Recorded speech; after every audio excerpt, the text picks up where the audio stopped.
राधे राधे दोस्तों, जय श्री कृष्णा। कान्हा जी की कृपा हम सब पर बनी रहे, इन्हीं शुभकामनाओं के साथ आज की वीडियो को शुरू करते हैं। दोस्तों, आप सबका हमारे YouTube चैनल भक्ति में आस्था पर हार्दिक स्वागत है। आज की इस वीडियो में हम आपको योगिनी एकादशी व्रत की कथा सुनाएंगे। आप सबसे रिक्वेस्ट है कि वीडियो को पूरा और ध्यान से सुनिएगा। चलिए शुरू करते हैं। पद्म पुराण की एक कथा के अनुसार युधिष्ठिर ने पूछा, हे वासुदेव, आषाढ़ कृष्ण पक्ष में जो एकादशी होती है उसका नाम क्या है? कृपया उसका वर्णन कीजिए। भगवान श्री कृष्ण बोले, हे नृपश्रेष्ठ, आषाढ़ कृष्ण पक्ष की एकादशी का नाम योगिनी एकादशी है। ये बड़े से बड़े पातकों का नाश करने वाली है। संसार सागर में डूबे हुए प्राणी के लिए यह सनातन नौका के समान है, जो केवल घर संसार, पत्नी, बच्चे इत्यादि जिम्मेवारियों में फंसे हैं। इन संसारी प्राणियों के लिए यह एकादशी तिथि नौका के समान है। तीनों लोकों में यह सारभूत व्रत है। अलकापुरी में राजा धीराज कुबेर रहते थे। वे सदा भगवान शिव की भक्ति में तत्पर रहने वाले हैं। उनके हेममाली नाम वाला एक यक्ष सेवक था, जो पूजा के लिए फूल लाया करता था। हेममाली की पत्नी बड़ी ही सुंदर थी। उसका नाम विशालाक्षी था। वह यक्ष कामपाश में आबद्ध होकर सदा अपनी पत्नी में आसक्त रहता था। एक दिन की बात है, हेममाली मानसरोवर से फूल लाकर अपने घर में ही ठहर गया और अपनी पत्नी के प्रेम का रसास्वादन करने लगा। अतः कुबेर के भवन को ना जा सका।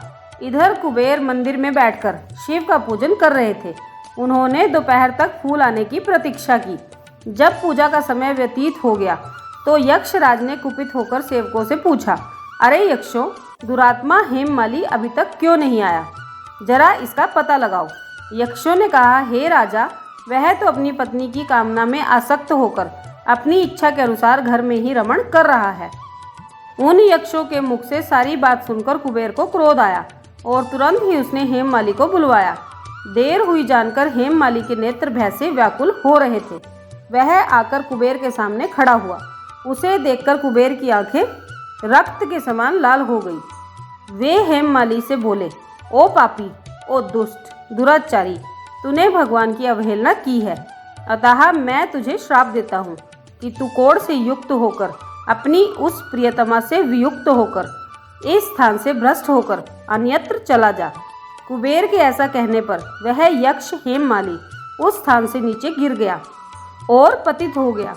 उस समय उसके हृदय में महान दुख हुआ, क्षोभ हो रहा था। कोढ़ से सारा शरीर उसका पीड़ित था, पर शिव पूजा के प्रभाव से उसकी स्मरण शक्ति विलुप्त नहीं हुई थी। वह पातक से दबा होने के बाद भी अपने पूर्व कर्म को याद रखता था। तदंतर इधर उधर घूमता हुआ वह पर्वतों में श्रेष्ठ मेरुगिरी के शिखर पर गया। वहां तपस्या के पुंज मुनिवर मार्कंडेय जी का उसे दर्शन हुआ और पाप कर्मों से युक्त यक्ष ने दूर से ही मुनि के श्री चरणों में प्रणाम किया। मुनिवर मार्कंडेय जी ने उसे भय से कांपते हुए देख परोपकार की इच्छा से निकट बुलाकर कहा, तुझे कोढ़ के रोग ने कैसे दबा लिया? तू क्यों इतना अधिक निंदनीय जान पड़ता है?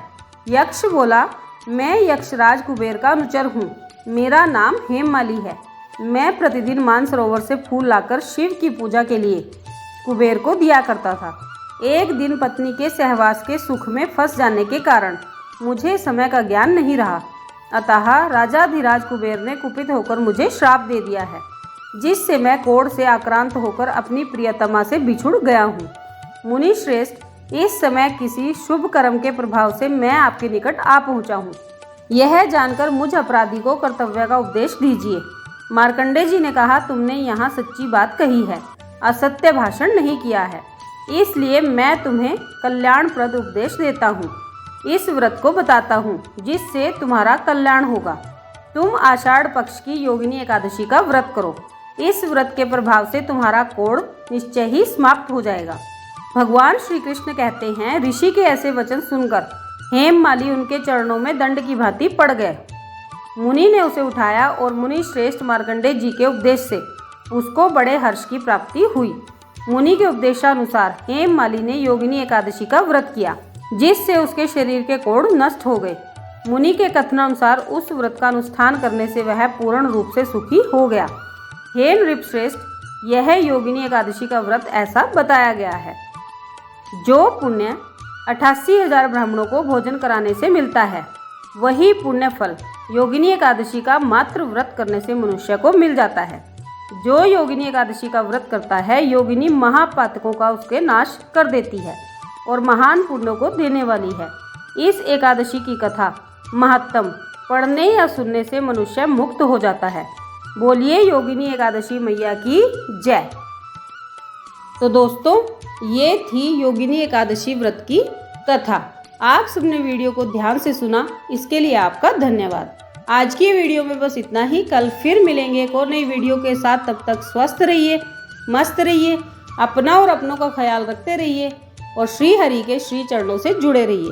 राधे राधे दोस्तों, जय श्री कृष्णा, जय माता दी।